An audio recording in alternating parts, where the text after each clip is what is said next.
പ്രിയപ്പെട്ട സുഹൃത്തുക്കളെ, Uma Thomas MLA അപകടം 2024 അവസാന ദിവസങ്ങളിലെ നമ്മുടെയെല്ലാം വേദനയായിരുന്നു.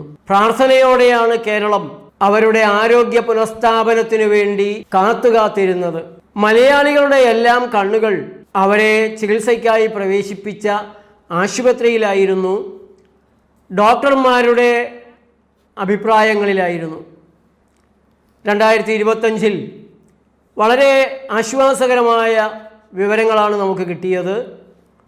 അവർക്ക് നല്ല പുരോഗതിയുണ്ട്, ആരോഗ്യത്തിലേക്ക് അവർ തിരിച്ചു വരുന്നു എന്നുള്ള ആശ്വാസത്തിലാണ് നമ്മൾ. നമ്മുടെ നാട്ടിൽ ഇത്തരത്തിലുള്ള അപകടങ്ങൾ അവിടവിടങ്ങളായി പലപ്പോഴും നടക്കാറുണ്ട്.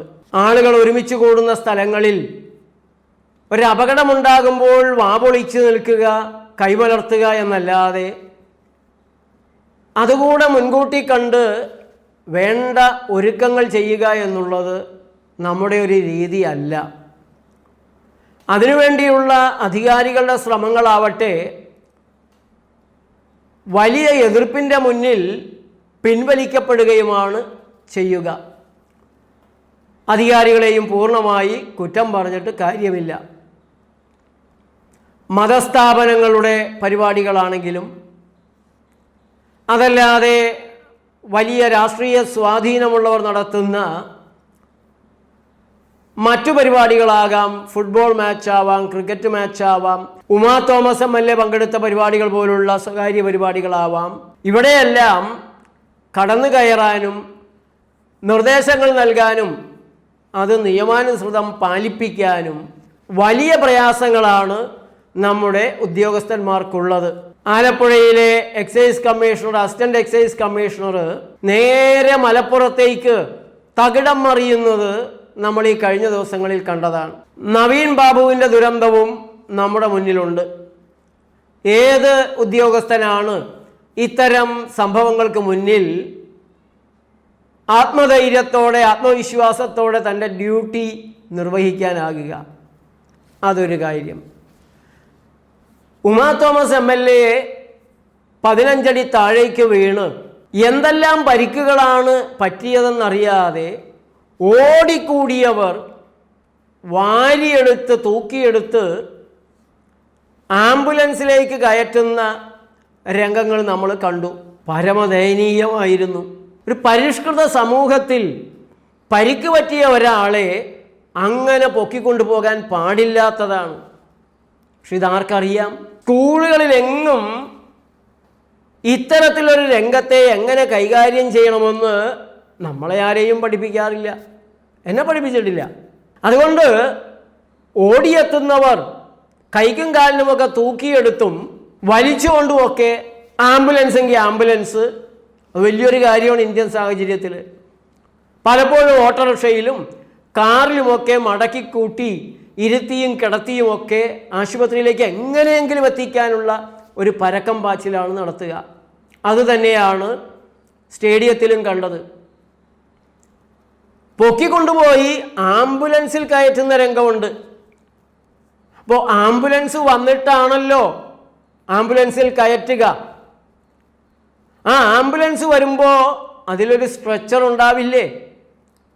ആ സ്ട്രെച്ചർ എടുത്തുകൊണ്ടത് തൊട്ടടുത്ത് കിടത്തി വാരിയെല്ലിന് നട്ടെല്ലിന് ക്ഷതമുണ്ടെങ്കിൽ എടുത്തുകൊണ്ടു പോകുമ്പോൾ കൂടുതൽ അപകടമുണ്ടാക്കാതെ സ്പൈൻ അസിസ്റ്റ് എല്ലാം കൊടുത്തിട്ടല്ലേ ചെയ്യേണ്ടത്. നട്ടെല്ലിന് ചെറിയ, ഭാഗ്യവശാൽ ചെറിയൊരു പൊട്ടലേ ഉള്ളൂ. ആ പൊട്ടലുകളെ ഇത്തരത്തിൽ എടുത്തുകൊണ്ടു പോകുമ്പോൾ വലുതാക്കുകയല്ലേ ചെയ്യുക. പലപ്പോഴും രക്ഷപ്പെടാൻ സാധ്യതയുള്ള രോഗികളെ രണ്ടാമത്തെ അപകടമായി രക്ഷാപ്രവർത്തനം മാറുന്നതാണ് നമുക്ക് കാണാൻ സാധിക്കുക. പലപ്പോഴും റോഡുകളിലെല്ലാം ഇത്തരത്തിലുള്ള അപകടങ്ങളിൽ ഓടിയെത്തുകയും എടുത്തുകൊണ്ടുപോവുകയും ചെയ്യുന്നവർ മനുഷ്യസ്നേഹികളാണ്. അവർ ആത്മാർത്ഥമായി നല്ലൊരു കാര്യം ചെയ്യുകയാണ്. പക്ഷേ അത് അപകടപരമായി തീരുന്നത് നാം ശ്രദ്ധിക്കേണ്ടതുണ്ട്. ഇനി ആശുപത്രിയിലെത്തിയ ഉമാ തോമസിന് വളരെ നല്ല ശ്രദ്ധയും പരിചരണവുമൊക്കെയാണ് ഡോക്ടർമാർ നൽകിയിട്ടുള്ളത്. അത് ആശുപത്രിയെ സംബന്ധിച്ചിടത്തോളം വലിയ ഒരു പരസ്യമാണ്, ശ്രദ്ധ കിട്ടുന്നതാണ്. അതെല്ലാം അതിൻ്റെ സൈഡ് എഫക്ട്സ് എന്ന് പറഞ്ഞ് നമുക്ക് മാറ്റി നിർത്താം. പക്ഷെ കിട്ടിയ ചികിത്സ ശരിയായ ചികിത്സ തന്നെയാണോ എന്നുള്ള ഒരു പരിശോധന, ഒരു മെഡിക്കൽ ഓഡിറ്റ്, മെഡിക്കൽ ബുള്ളറ്റിനുകൾ ഇറങ്ങുന്നുണ്ടല്ലോ, അതുപോലെ ഒരു മെഡിക്കൽ ഓഡിറ്റ് എവിടെയെങ്കിലും നടക്കുന്നുണ്ടോ? നടക്കേണ്ടതല്ലേ? റിനേ മെഡിസിറ്റിയിൽ ഡോക്ടർമാർ നൽകിയ ട്രീറ്റ്മെൻറ്റ് അവർ തന്നെ പറയുന്നത് ഞാൻ കേട്ടു. അതിൽ വളരെ അഭിനന്ദിക്കേണ്ട നിലപാടുകൾ ആ ഡോക്ടർമാരുടെ ഭാഗത്തു നിന്നുണ്ടായിട്ടുണ്ട്. അതേസമയം തന്നെ അല്പം ചില നിർദ്ദേശങ്ങളോ അല്ലെങ്കിൽ സന്ദേഹങ്ങളോ ഒരു പ്രകൃതി ചികിത്സകൻ എന്ന നിലയ്ക്ക് എനിക്കുണ്ടായിട്ടുമുണ്ട്. അത് ഞാൻ തുറന്നു പറയുന്നത്, വാസ്തവത്തിൽ ഉമാ തോമസിൻ്റെ ആരോഗ്യനില അപകടത്തിലായിരുന്നപ്പോൾ ഞാനത് പറഞ്ഞില്ല. അവരത് തരണം ചെയ്തു എന്നുള്ളത് കൊണ്ട് ഇനിയുമുള്ള രോഗികൾക്ക് അപകടം വരാത്ത രീതിയിൽ, അല്ലെങ്കിൽ കുറച്ചുകൂടെ ഗുണം കിട്ടുന്ന രീതിയിൽ ഞാനത് പറയുന്നത് ഉപകാരപ്പെടുമോ എന്നുള്ള ന്യായമായ ഒരു സംശയത്തിൽ നിന്നാണ് ഞാൻ ആ കാര്യങ്ങൾ പറയുന്നത്. ഞാൻ ഒരിക്കലും അവരെ കുറ്റപ്പെടുത്താനല്ല. ചികിത്സാരംഗം കുറച്ചുകൂടെ നന്നാകാൻ വേണ്ടിയിട്ട് എൻ്റെ തോന്നലുകൾ ഞാൻ പറയുന്നു എന്നേ ഉള്ളൂ. അത് തെറ്റാണെങ്കിൽ ചൂണ്ടിക്കാട്ടിയാൽ ഞാൻ തിരുത്തിക്കൊള്ളാം. ഒന്ന്, പത്രവാർത്തകളെയും ഡോക്ടർമാർ തന്നെ TV ചാനലുകളെയും പറഞ്ഞ കാര്യങ്ങളാണ് എൻ്റെ സന്ദേഹങ്ങൾക്ക്, എൻ്റെ ഈ അഭിപ്രായ പ്രകടനത്തിന് ആധാരമാകുന്നത്. ഡോക്ടർമാർ അങ്ങനെ TV-യിൽ പ്രഭാഷണം നടത്തുന്നവരല്ല.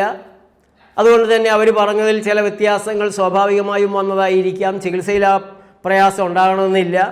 ഏതായാലും ഡോക്ടർമാർ വളരെ വ്യത്യസ്തമായ സമീപനം എടുത്തിട്ടുണ്ട്. അവരെ അഭിനന്ദിക്കുക തന്നെ വേണം. പത്രവാർത്തകൾ വെച്ചുകൊണ്ടാണെങ്കിൽ 2024 ഡിസംബർ 31 ചൊവ്വാഴ്ചയിലെ മനോരമയിൽ പ്രത്യേക കോളത്തിൽ നൽകിയിട്ടുള്ളത് ഉമാ തോമസിൻ്റെ സ്ഥിതി ഇങ്ങനെ: തലയ്ക്ക് പരിക്ക്, വീഴ്ചയിൽ തലയുടെ പിൻഭാഗത്തുണ്ടായ ആഘാതത്തിൽ മസ്തിഷ്കത്തിന് പരിക്കേറ്റു. അത് പ്രധാനമായിട്ട് ഈ വീഴ്ചയിൽ തല ചെന്നടിക്കുമ്പോൾ സെറിബ്രൽ ഫ്ലൂയിഡ്, തലച്ചോറിനുള്ളിലുള്ള ഒരു വെള്ളത്തിലാണ് താമര നിൽക്കുന്നത് പോലെ, താമരമുട്ട് നിൽക്കുന്നത് പോലെ ഈ തലച്ചോറ് ആ വെള്ളത്തിലാണ് നിർത്തിയിട്ടുള്ളത്. അത് പെട്ടെന്നുള്ള ഇടികളിലൊന്നും തലച്ചോറ് വന്ന് തലയോട്ടിൽ ഇടിക്കാതിരിക്കാൻ വേണ്ടിയിട്ടാണ്. പക്ഷേ ഇത്തരത്തിലുള്ള വലിയ വീഴ്ചകൾ വരുമ്പോൾ തലച്ചോറ് തന്ന് ശക്തിയായി ഇടിക്കാനുള്ളൊരു സാധ്യതയുണ്ട്. ഫ്ലൂയിഡിൻ്റെ ഭാഗത്തൊക്കെ ക്ഷതം വരാനുള്ള സാധ്യത, രക്തം കട്ടപിടിക്കാനുള്ള സാധ്യത, അങ്ങനെ പലതരത്തിലുള്ള അപകട സാധ്യതകളുണ്ട്. പക്ഷേ അത്തരത്തിൽ വലിയ ഒരാഘാതം തലച്ചോറിനുണ്ടായിട്ടില്ല എന്നുള്ളതാണ് നമുക്ക് മനസ്സിലാക്കാൻ സാധിക്കുന്നത്. വാർത്ത തുടരുന്നു. മസ്തിഷ്കത്തിലെ അതിസൂക്ഷ്മ നാഡികളും കോശങ്ങളും ഉൾപ്പെടെ പെട്ടെന്ന് വലിയുമ്പോഴുണ്ടാകുന്ന ഗുരുതരാവസ്ഥ ഡിഫ്യൂസ് ആക്സിനൽ ഇഞ്ചുറി ഗ്രേഡ് 2, ബോധം, പ്രതികരണം, ഓർമ്മ എന്നിവയെ ബാധിക്കുന്നതാണിത്. തലയോട്ടിക്ക് പൊട്ടലില്ല എന്നുള്ളത് ആശ്വാസം. ഏതായാലും മരണകാരണമാകുന്ന അതീവ ഗുരുതരമാകുന്ന ഒരു പ്രയാസം ഭാഗ്യവശാൽ തലച്ചോറിനുണ്ടായിട്ടില്ല. ശ്വാസകോശത്തിൽ ചതവ്, വാരിയെല്ലുകൾ ഒടിഞ്ഞതിനെ തുടർന്ന് ശ്വാസകോശത്തിൽ ഗുരുതര ചതവും രക്തസ്രാവവും ഉണ്ടായി. ശ്വാസമെടുത്തപ്പോൾ മുറിവുകളിലെ രക്തം ശ്വാസകോശത്തിലെത്തുകയും അവിടെ കെട്ടി നിൽക്കുകയും ചെയ്തു. 200 മില്ലിലിറ്ററോളം രക്തം ശ്വാസകോശത്തിലെത്തി. ശ്വാസകോശത്തിൽ കട്ട പിടിച്ച രക്തം ട്യൂബിട്ട് നീക്കി. ശ്വാസകോശ അണുബാധ നേരിടാനായി 2 തരം ആൻറ്റിബയോട്ടിക്കുകൾ നൽകുന്നു. മൂക്കിൻ്റെ എല്ലിനൊടിവ്, മുഖത്തേറ്റ ചതവിനെ തുടർന്ന് മൂക്കിൻ്റെ എല്ലൊടിഞ്ഞു. ഇവിടെ നിന്നുള്ള രക്തം ശ്വാസകോശത്തിലെത്തി. വാരിയെല്ലിനൊടിവ്, 3 വാരിയെല്ലുകൾ ഒടിഞ്ഞു. നട്ടെല്ലിൽ ഒടിവ്, സ്ഥാനഭ്രംശമില്ലാത്ത രീതിയിൽ നട്ടെല്ലിൽ കഴുത്തിൻ്റെ ഭാഗത്ത് സെർവിക്കൽ സ്പൈൻ ഒടിവുണ്ടായി. ഇതിന് അടിയന്തര ചികിത്സ ആവശ്യമില്ല. ആരോഗ്യനില മെച്ചപ്പെടുന്നതനുസരിച്ച് മതി. ഇതാണ് ഒരു വാർത്ത.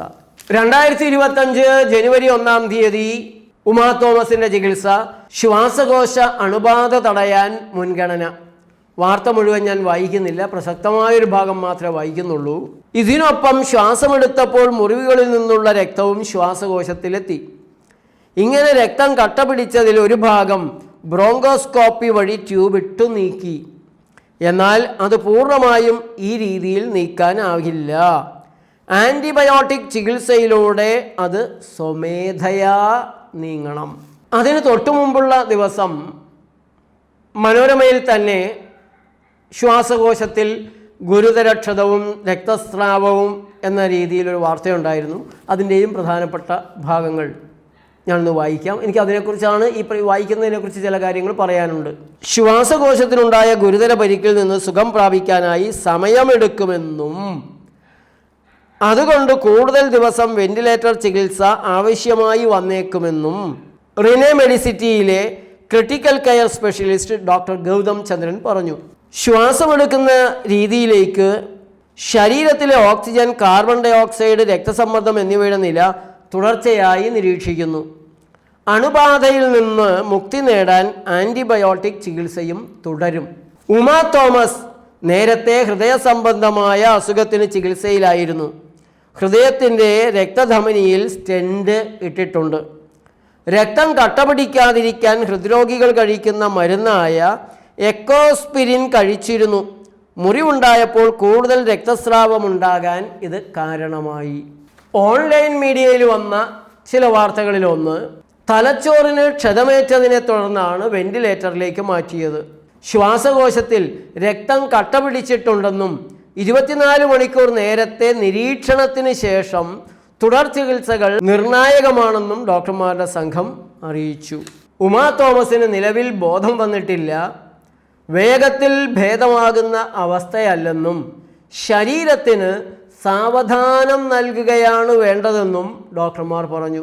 അതേപോലെ ചില ചാനലുകളിൽ ന്യൂമോണിയ ബാധിക്കാതെ, അതാണ് ഭയക്കുന്നൊരു കാര്യം, ന്യൂമോണിയ ഉണ്ടാവാനുള്ള സാധ്യതയുണ്ട്, അണുബാധയുണ്ടാവാതെ ജാഗ്രത പാലിക്കേണ്ടതുണ്ട് എന്നെല്ലാമുള്ള പ്രസ്താവനകൾ ഡോക്ടർമാരുടെ ഭാഗത്തുനിന്ന് ഉണ്ടായിരുന്നു.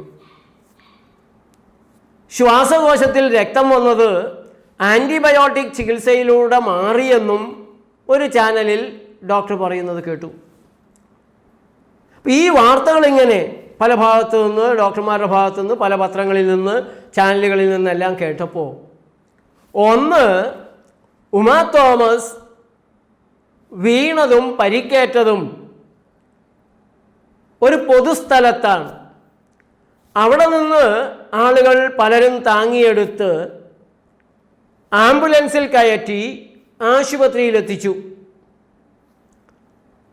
അപ്പോഴൊന്നും ഉണ്ടാകാത്തൊരണുബാധ വളരെ ഗൗരവമായ സജ്ജീകരണങ്ങളുള്ള സ്പിരിറ്റും മാസ്കും ഗ്ലൗസും പ്രത്യേക വസ്ത്രങ്ങളും അണുനാശിനികളും ഒക്കെയുള്ള ഒരാശുപത്രിയിലെത്തി 4-5 ദിവസം കഴിഞ്ഞാൽ ഉണ്ടാകുന്നത് എന്തിനാണ് എന്നുള്ളതാണ് ഒരു സംശയം. അണുബാധ ഉണ്ടാകണമെങ്കിൽ സ്റ്റെറിലൈസ് ചെയ്യാത്ത കൈ ഉപയോഗിച്ച് ആളെ പൊക്കിയെടുത്ത ഓടിക്കൂടിയ ആളുകൾ, അതിൽ പലതരം രോഗങ്ങളുള്ളവരുണ്ടാകാം, ജലദോഷമുള്ളവരുണ്ടാകാം, മറ്റു രോഗങ്ങളുള്ളവരും ഉണ്ടാകാം.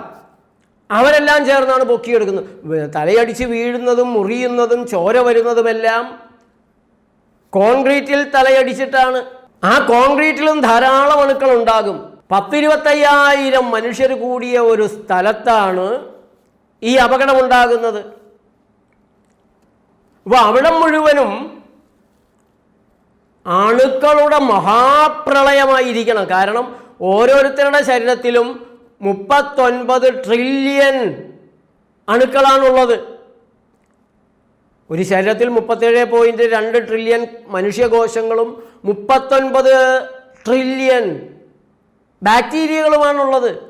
അപ്പോൾ 25,000-ത്തിലധികം ആളുകൾ കൂടി എന്ന് പറയുന്ന സ്ഥലത്ത് അതിനെ 39 ട്രില്യൺ കൊണ്ട് ഗുണിച്ചാൽ എത്ര അണുക്കളാണ് അവിടെ ഉള്ളത്.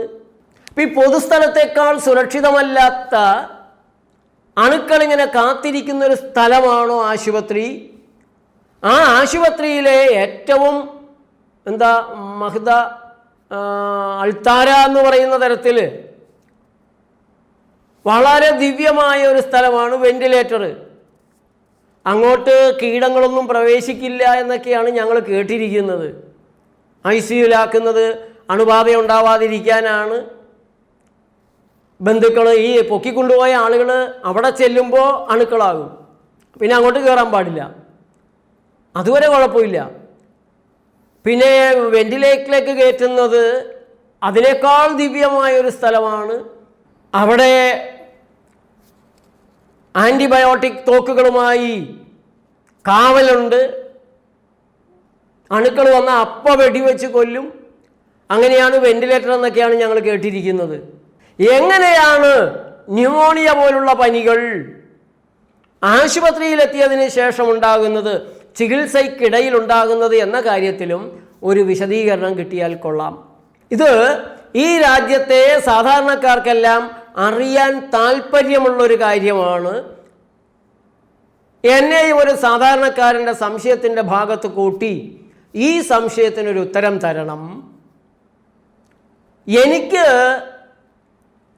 ഞാൻ പരിശോധിക്കുമ്പോൾ കാണാൻ കഴിയുന്ന ചില ഉത്തരങ്ങളുണ്ട്. ആ ഉത്തരങ്ങൾ ശരി തന്നെയാണോ എന്നൊന്നറിയണം.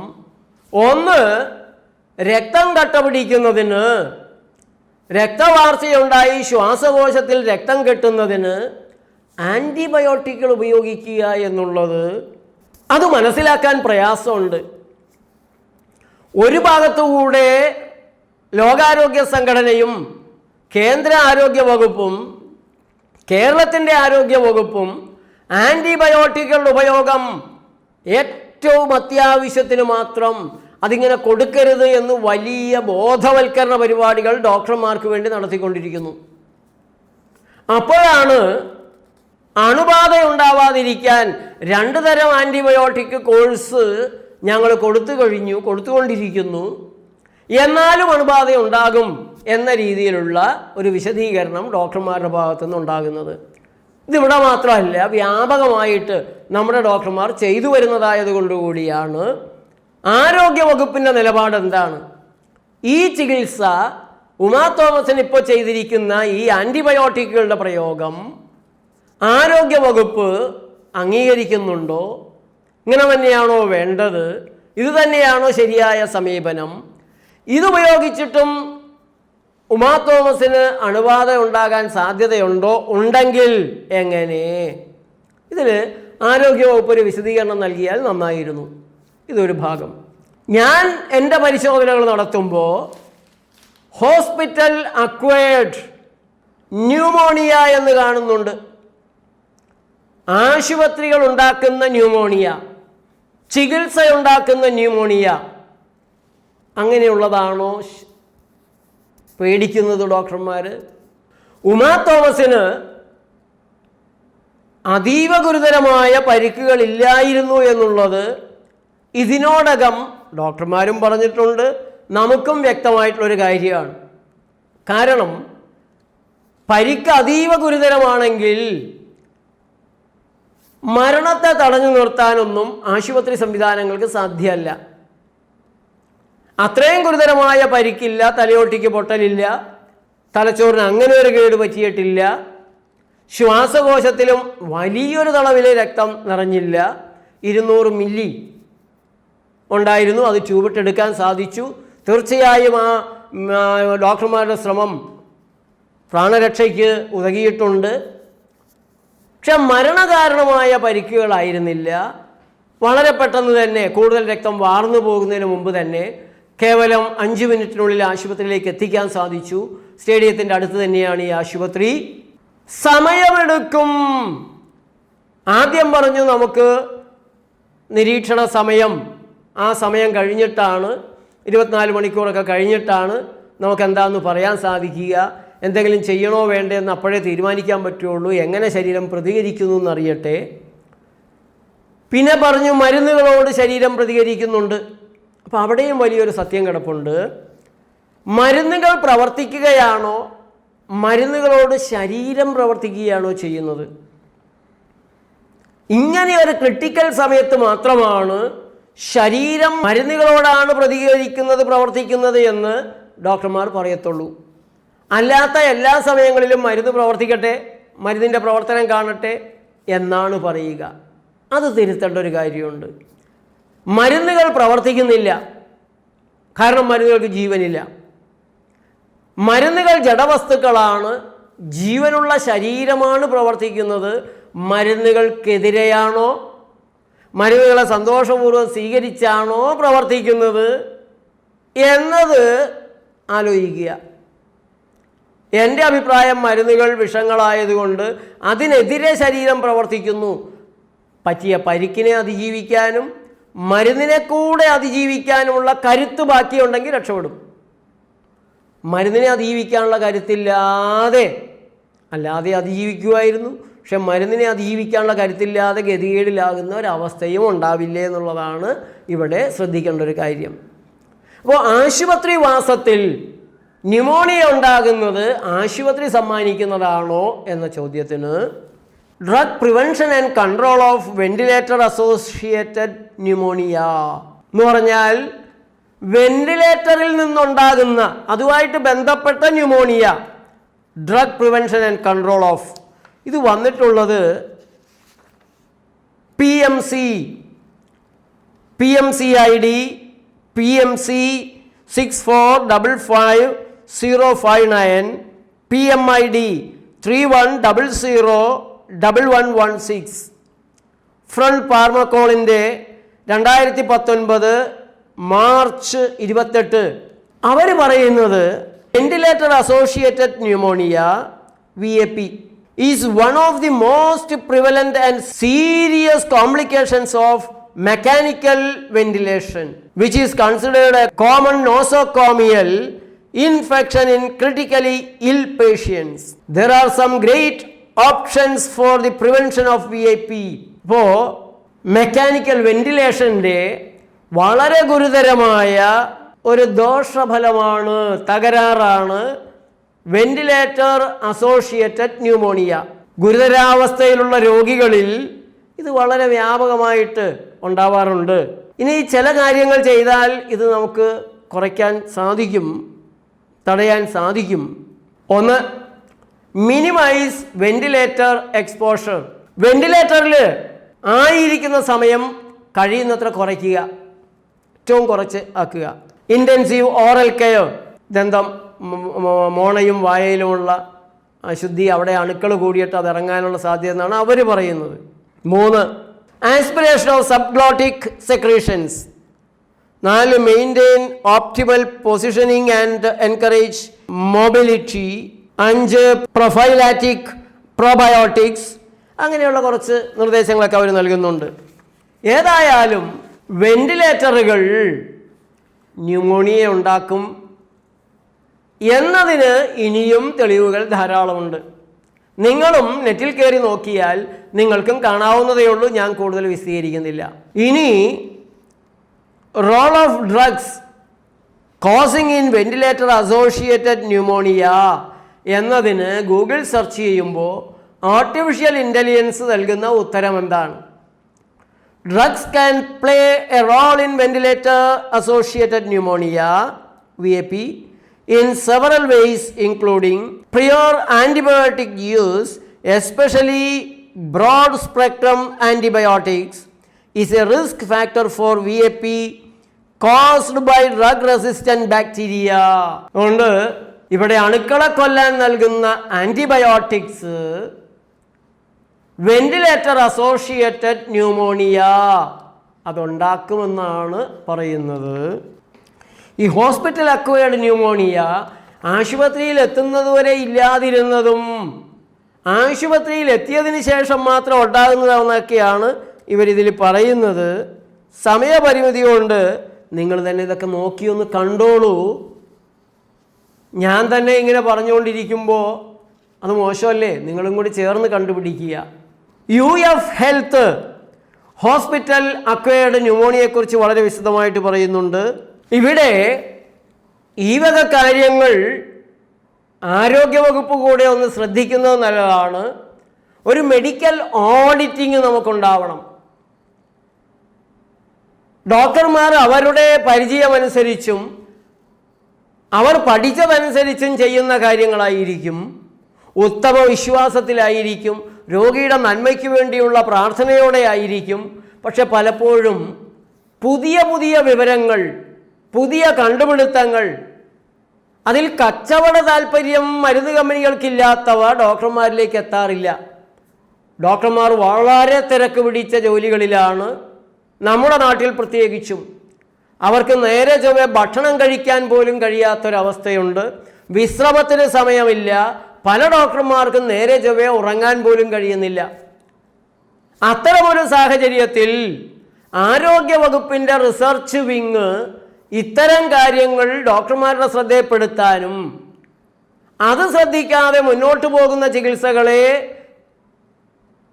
ഓഡിറ്റ് ചെയ്തുകൊണ്ട് ഇടപെടാനും ആരോഗ്യവകുപ്പിന് സാധ്യമാകേണ്ടതുണ്ട്. അതിന് ഫാർമക്കോളജിയിൽ, ടോക്സിക്കോളജിയിൽ, ചികിത്സയിലൊക്കെ വളരെ മികച്ചു നിൽക്കുന്ന ഒരു സംഘം, മെഡിക്കൽ ഓഡിറ്റ് ടീം ആരോഗ്യവകുപ്പിന് ഉണ്ടാവേണ്ടതുണ്ട്. ഒരാശുപത്രിയിലെ സർജറി വിങ്, അത് ഹാർട്ട് സർജറി ആവാം, ന്യൂറോ സർജറി ആവാം, ഒരു പരിധിയിൽ കൂടുതൽ രോഗികൾക്ക് അപകടമാകുകയാണെങ്കിൽ, വേണ്ടത്ര മെച്ചമുണ്ടാക്കുന്നില്ല എങ്കിൽ ആ വിങ്ങിൻ്റെ സർജറികളെ മരവിപ്പിക്കാൻ, നിർത്തലാക്കിക്കാൻ ആരോഗ്യവകുപ്പിന് സാധിക്കണം. ബ്രിട്ടനിലെല്ലാം അങ്ങനെയുണ്ട്. ഇപ്പോൾ ഈ ചികിത്സ തന്നെ, ഉമാ തോമസിൻ്റെ ചികിത്സ ബ്രിട്ടീഷ് ഡോക്ടർമാരാണ് നടത്തിയിരുന്നതെങ്കിൽ തീർച്ചയായും ആരോഗ്യവകുപ്പ് ഒരു കൺസൾട്ടേഷൻ നടത്തണം. ഇത് തന്നെയാണോ നടത്തിയിരുന്നത്? ഇനി വരുന്ന രോഗികൾക്ക് സഹായകമാകാൻ ഇത്രയും ദിവസം വെന്റിലേറ്ററിൽ ഇങ്ങനെ കിടത്തണമായിരുന്നോ? നിവൃത്തിയില്ലാത്തൊരവസ്ഥയായിരുന്നോ? ഇതെല്ലാം കുറെ കൂടെ മെച്ചപ്പെട്ട ഒരു ചികിത്സാ സമീപനമാണ് ബ്രിട്ടീഷ് മെഡിക്കൽ സിസ്റ്റത്തിനുള്ളത്. അതുകൊണ്ടാണ് അത് പറഞ്ഞത്. റോഡ് അപകടത്തിൽ കാലൊടിഞ്ഞ് അസ്ഥിയെല്ലാം പുറത്തു വരികയും ഉപ്പുകുറ്റിയുടെ ഒരു ഭാഗം തന്നെ പോകുകയും ചെയ്ത അവസ്ഥയിലാണ് പ്രകൃതി ഉപാസകനായ KM ഹിലാൽ തൃശ്ശൂരിലെ മെഡിക്കൽ കോളേജിലെത്തിയത് ആംബുലൻസിൽ.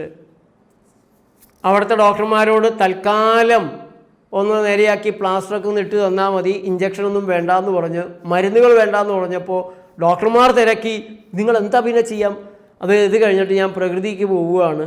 ഡോക്ടർമാർക്ക് ദേഷ്യം വന്നു. എന്നാൽ താൻ പ്രകൃതിക്ക് പോയിക്കോ, അവർ പ്രകൃതി പ്ലാസ്റ്റർ ഇട്ടോളും. ഡോക്ടർമാർ ദേഷ്യപ്പെട്ടു. ആ ദേഷ്യത്തിന് പകരം ദേഷ്യം കൊടുത്ത് നിങ്ങളുടെ ചികിത്സയും വേണ്ട എന്ന് പറഞ്ഞ് ഹിലാൽ നേരെ കോട്ടയത്തുള്ള കളരി ആചാര്യൻ ഉണ്ണികൃഷ്ണൻ ഗുരുക്കളുടെ അടുത്തേക്ക് പോയി. 13 ദിവസം പച്ചവെള്ളത്തിൽ ഉപവസിച്ചു അദ്ദേഹം. കളരി രീതിയിലുള്ള എണ്ണകൾ പുരട്ടിയും ഹിലാലിൻ്റെ ഉപവാസം കൊണ്ടും 3 മാസം കൊണ്ട് ഹിലാലിൻ്റെ നഷ്ടപ്പെട്ട ഉപ്പുകുറ്റിയുടെ ഭാഗവും ശരീരം തന്നെ പണിതെടുത്തു. അസ്ഥി നേരെയായി, കാല് നേരെയായി. ഹിലാൽ ഇപ്പോഴും ബൈക്കോടിച്ച് കേരളത്തിലും തമിഴ്നാട്ടിലും എല്ലാം നടക്കുകയാണ്. ഒരണുവും ഹിലാലിൻ്റെ കാലിലേക്ക് കയറിയില്ല. ഹിലാലിന് ന്യൂമോണിയയും വന്നില്ല.